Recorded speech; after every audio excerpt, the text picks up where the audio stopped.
आदाब, मैं हूं मुमताज आलम रिजवी और मैं बात करूंगा हरियाणा के कुरुक्षेत्र की, जहां पे 1000 कुंडी महायज्ञ चल रहा था और वहां पे हंगामा मच गया। हंगामा कोई मामूली हंगामा नहीं था, बल्कि वहां पे पथराव भी हुआ और पथराव की तस्वीरें आप साफ तौर पर देख सकते हैं कि किस तरह के पथराव वहां पे हो रहे हैं। और यही नहीं, बल्कि खबर यह है, रिपोर्ट यह है, जो सोशल मीडिया पर भी वीडियो बहुत तेजी से वायरल हो रहा है कि पथराव के साथ साथ वहां पे गोलीबारी भी की गई, गोलियां चलाई गई। तो ये तस्वीर बहुत भयंकर है, बहुत डरावनी तस्वीर है। आप देखिए यहाँ पे, और यहाँ पे वॉइस ऑफ ह्यूमन की तरफ से एक ट्वीट किया गया है और उस पर लिखा गया है कि कपड़ों से पहचानो इन पत्थरबाजों को। तो ये जो लिखा गया है उसकी वजह क्या है? उसकी वजह यह है कि बार बार मुसलमानों पे इल्जाम आयद किया जाता है कि मुसलमान पूरे मुल्क में पत्थर चला रहे हैं, मुसलमान ही अव्यवस्था फैला रहे हैं, मुसलमान जो है वो देश का माहौल खराब कर रहे हैं।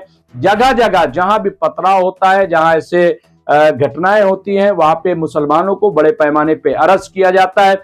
और सिर्फ अरेस्ट नहीं किया जाता, बल्कि उनके घरों पर बुलडोजर तक चलाए जाते हैं और उनको जेलों में डाल दिया जाता है। तो ये तस्वीरें, अभी आप मऊ की तस्वीर आप देखिए जो सामने आई, इसके अलावा कानपुर इससे पहले और कई जगहों से, महाराष्ट्र में से भी अभी तस्वीर जिस तरह के सामने आई है। नागपुर, मैं ये नहीं कहता कि मुसलमान जो हैं वो सब के सब बहुत शरीफ हैं, मैं बिल्कुल नहीं कहता, उनमें से जरूर उपद्रवी होंगे, लेकिन सवाल यह है कि जिस तरह से एक तरफा कार्रवाई की जाती है, नागपुर में भी एक तरफा ही कार्रवाई की गई, मैं कहूंगा। और अब सवाल यहाँ पे है कि ये जो तस्वीर आप देखिए, यहाँ पे भगवा कलर में आपको सारे जो है वो दिखाई दे जाएंगे, साधु संत बाबा ये तमाम है, और ये पत्थर चला रहे हैं, गोलीबारी भी यहाँ पे हुई ऐसा कहा जा रहा है। अब सवाल ये है कि क्या इन्हें अरेस्ट किया जाएगा, क्या इन्हें गिरफ्तार किया जाएगा, क्या इनके खिलाफ कार्रवाई की जाएगी? वैसे हरियाणा के अगर तारीख देखें तो यहाँ पे जब जाट आंदोलन चल रहा था तो आपको याद होगा कि बहुत बड़े पैमाने पर यहाँ पे आगजनी की गई थी, बड़े बड़े मॉल जो है जला दिए गए थे, घरों को जला दिया गया था, दुकानों को जला दिया गया था, और 40,000 करोड़ तक का यहाँ पे नुकसान भी हो गया था। मिलिट्री को यहाँ पे भेजा गया था, मिलिट्री ने हालात पर काबू पाया। तो इस तरह के यहाँ पे हालात हो जाते हैं। अब ये बहुत बड़ा सवाल है, क्योंकि नूह में जब हालात खराब हुए थे तो वहां पर भी बुलडोजर लेकर के पुलिस पहुंच गई थी। अब यहाँ पे यही सवाल उठाया जा रहा है कि क्या इनके खिलाफ, ये जो पत्थर चला रहे हैं, डंडे चला रहे हैं, ये जो लड़ रहे हैं, तो क्या इनके खिलाफ बुलडोजर की कार्रवाई होगी, क्या इन्हें गिरफ्तार किया जाएगा?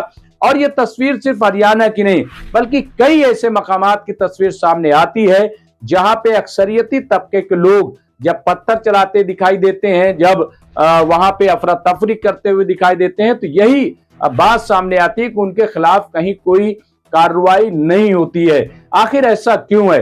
एक वीडियो इन दिनों बहुत काफी तेजी से वायरल हो रहा है, चलाया जा रहा है, वो ये कि पुलिस किस तरह से गाड़ियों को तोड़ रही है, लाठी बरसा रही है। यानी पुलिस का काम जो हिफाजत करना है, पुलिस का काम जो चीजों को मेंटेन करना है, तो पुलिस खुद इन्वॉल्व हो जाती है। तो इस तरह की जब तस्वीरें आती हैं तो बहुत सारे सवालात खड़े हो जाते हैं। कार्रवाई जरूर की जाए, जो भी असामाजिक तत्व हैं उनको जरूर जेल भेजा जाए, लेकिन बेगुनाहों को ना भेजा जाए, और ये माहौल ना खराब किया जाए कि देश का मुसलमान ऐसा है, देश का मुसलमान ही दरअसल कम्युनल है। ये तस्वीर बनाना ठीक नहीं है, क्योंकि देखिए नागपुर में जो कुछ हुआ अगर उसको आप देखेंगे एक नजर में, तो आपको अंदाजा होगा कि सबसे पहले बजरंग दल और वीएचपी के लोगों ने बाकायदा ऐलान क्या किया कि हम कार सेवा करेंगे, और जिस तरह से बाबरी मस्जिद को हमने गिराया है, उसी तरीके से हम औरंगजेब की कब्र को गिराएंगे। ये पूरा ऐलान किया जाता है। क्या इस ऐलान के बाद कोई कार्रवाई हुई? क्या उन्हें जेल भेजा गया?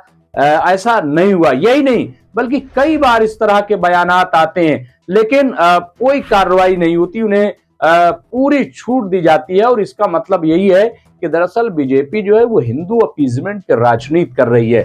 उसको लग रहा है कि इससे हिंदू तबका खुश होता है, हिंदू तबका का हौसला बुलंद हो रहा है, और कह रहे हैं कि ये हिंदू जागृत हो रहा है। यानी ये सब करना जो है ये उसके हक में है, उसकी अच्छाई में। हालांकि रोजगार पर बात नहीं होती, बेरोजगारी बढ़ती जा रही है, महंगाई बढ़ती जा रही है, भुखमरी बढ़ती जा रही है, लोग खुदकुशी कर रहे हैं, लॉ एंड ऑर्डर बहुत खराब होता जा रहा है, लेकिन इसकी बात ना करके हिंदू मुस्लिम की बात की जा रही है। तो ये जो रोहतक से वीडियो आप देख रहे हैं, दरअसल ये उसी बात का इशारा है। लोग बार बार ये सवाल कर रहे हैं, इसको रीट्वीट कर रहे हैं कि क्या अब इनके खिलाफ भी इसी तरह की कार्रवाई होगी। अब देखना यह है कि होता क्या है, लेकिन एक बात तय है कि किसी खास कम्युनिटी को इस तरह से टारगेट करना और उस पर इल्जाम लगाना ये ठीक नहीं है। जो क्रिमिनल लोग हैं, जो क्राइम कर रहे हैं, उनके खिलाफ as a criminal, as a crime कार्रवाई जरूर होनी चाहिए, लेकिन एक खास तबके को टारगेट करना ये ठीक नहीं। बहुत बहुत शुक्रिया।